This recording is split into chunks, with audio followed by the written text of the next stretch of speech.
तर सतीश जगे lieutenant colonel निवृत्त आपल्याबरोबर जोडले गेलेले आहेत। सतीशजी, सगळ्यात महत्त्वाचं दिल्लीत हालचालींना वेग आलेला आहे। पंतप्रधान नरेंद्र मोदींनी भारतीय सैन्यावर विश्वास दाखवत वेळ आणि टार्गेट तुम्ही ठरवा असं म्हटलंय।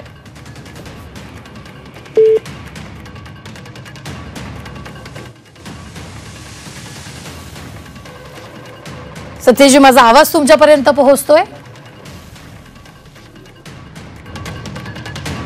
सतीश जगे लेफ्टनंट कर्नल निवृत्त आपल्याबरोबर जोडले गेलेले आहेत। सतीशजी, पंतप्रधान मोदींनी तिन्ही सैन्य दलाच्या प्रमुखांची बैठक घेतलेली आहे। सैन्य दलावर पूर्णपणे विश्वास दाखवत वेळ आणि टार्गेट तुम्ही ठरवा असं म्हटलेलं आहे। नक्कीच माझ्या मते या विधानाचे जे आहेत दोन अर्थ आपल्याला काढता येतील। पहिला जो आहे तो सरळ सरळ एक प्रकारे सामरिक अर्थ असं जर आपण म्हटलं तर चुकीचं ठरू नये, कारण मुळातच आर्म्ड फोर्सेस जे आहे आपले भारताचं जे सैन्य दल आहे पूर्णतः सक्षम आहे, लेटेस्ट टेक्नॉलॉजी त्यांच्याकडे आहे आणि वेळोवेळी ते किती जांबाज आहेत हे सगळ्या जगानं त्या ठिकाणी पाहिलेलं आहे। आणि निर्माण झाली आणि जर गरज पडली तर बॉर्डर क्रॉस करून आपण पाकव्याप्त काश्मीरमध्ये जाऊन सुद्धा जे आहेत हाय व्हॅल्यू टार्गेट्सला टिकण्याची आमच्या आवश्यक आहे। आणि म्हणूनच हे प्रोफेशनल एक्सपर्ट असल्यामुळे सिक्युरिटी सिच्युएशनचा घेतल्यानंतर वेगवेगळ्या प्रकारच्या मिलिटरी ऑप्शनची चर्चा या दिग्गजांसोबत केल्यानंतर आता या तिन्ही फोर्सेसला जे आहेत फ्री हँड दिलेला आहे। एक प्रकारे तुम्ही प्रोफेशनली एक्सपर्ट आहात आणि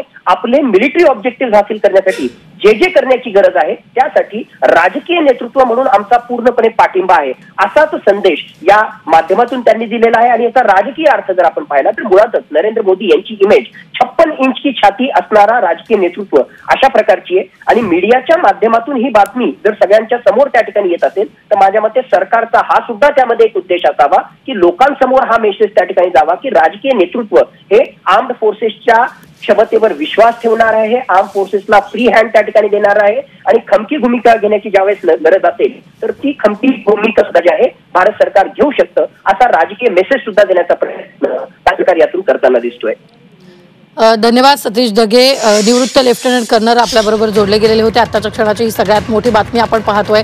दहशतवादांना चोख प्रत्युत्तर देणार असल्याचं पंतप्रधान नरेंद्र मोदींनी म्हटलेलं आहे। आणि आता दिल्लीत घडामोडींना वेग आलेला आहे, महत्त्वाच्या बैठका पार पडत आहेत। त्यातच आता अमित शहा आणि पंतप्रधान नरेंद्र मोदी यांच्या देखील बैठक होते आणि नेमकी या बैठकीत काय घडतं हे पाहणं तितकंच महत्त्वाचं आहे। त्याआधी आपण जर पाहिलं तर पंतप्रधान नरेंद्र मोदींनी भारतीय सैन्यावर विश्वास दाखवत वेळ आणि टार्गेट तुम्ही ठरवा अशा सूचना दिलेल्या आहेत।